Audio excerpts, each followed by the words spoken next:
Kumanta na! Marami raw revelasyon ang dating DPWH Bulacan official na si Bryce Hernandez sa kanyang pagharap sa independent body na binuo ni Pangulong Bongbong Marcos para imbestigahan ang mainit na flood control scandal.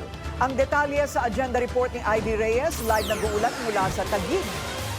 Ivy, ano ang sinabi ni Hernandez sa ICI? Anong mga detalye yan at mayroon bang mga bagong pangalan na binanggit? Turina, isang tell-all hearing ang nangyari sa pinakaunang pagdinig ng Independent Commission for Infrastructure o ICI kasama si dismissed District Engineer Bryce Hernandez. Dito sa ICI building sa Taguig, isinurrender ni Hernandez ang kanyang GMC Denali na nagkakahalaga ng 12 million pesos. Ayon kay ICI Chairperson Andy Reyes Jr., ginawa ni Hernandez ito out of good faith.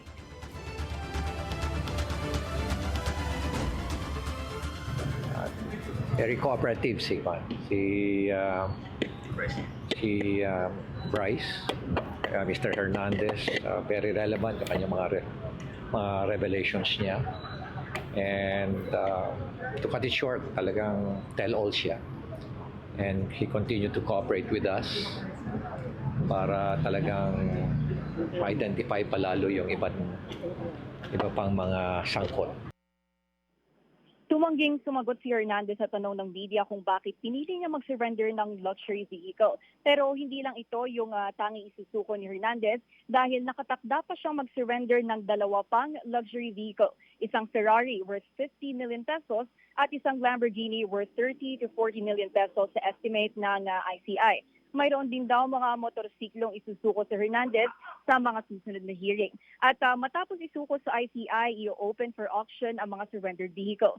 Kurina, halos araw-araw daw magkakaroon ng hearing ang ICI at kinumpirma ni ICI Special Advisor Benjamin Magalong na humarap na rin sa komisyon si ex-DPWH Secretary Manuel Bonoan at parehong cooperative daw si Bonoan at Hernandez. Tumangging magbigay ng pangalan si Magalong pero may mga unexpected names na lumutang sa pagdinig ni Hernandez. Marami siyang nasabi sa amin ng mga detalye pa na hindi niya nabanggit sa ibang forum. Marami umanong sensitibong impormasyon ang isiniwalat ni Hernandez kaya't ipapaubayan na lang daw niya ang pag-aanunsyo nito kay Chairman Andy Reyes Jr. At lahat ng pahayag ni Hernandez ngayong araw hindi pa naiisiwalat sa Kongreso kaya't mahalaga raw ang mga detalyeng ito dahil ngayon may mga panibagong lead ang ICI. Kurina. So ano ang kanilang desisyon kaya, Ivy? Babanggitin ba nila o sasabihin ba nila sa publiko lahat ng sinabi sa kanila? O ito ay kanila munang sasalain, iimbestigahan para yung hindi mapatunayang may sala, hindi naman masira ang mga pangalan?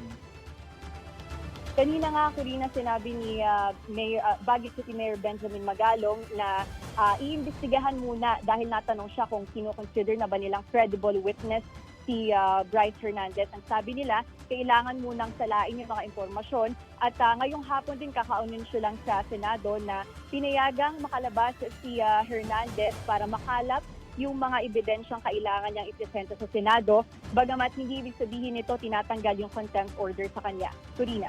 Ayun, okay. So ang kabilang panig naman yan, baka akusahan naman sila ng cover-up pag hindi nila hinayag ng o isa sa publiko lahat ng mga sinabi ni Hernandez. Makikita natin siguro kung ano ang mangyayaring susunod.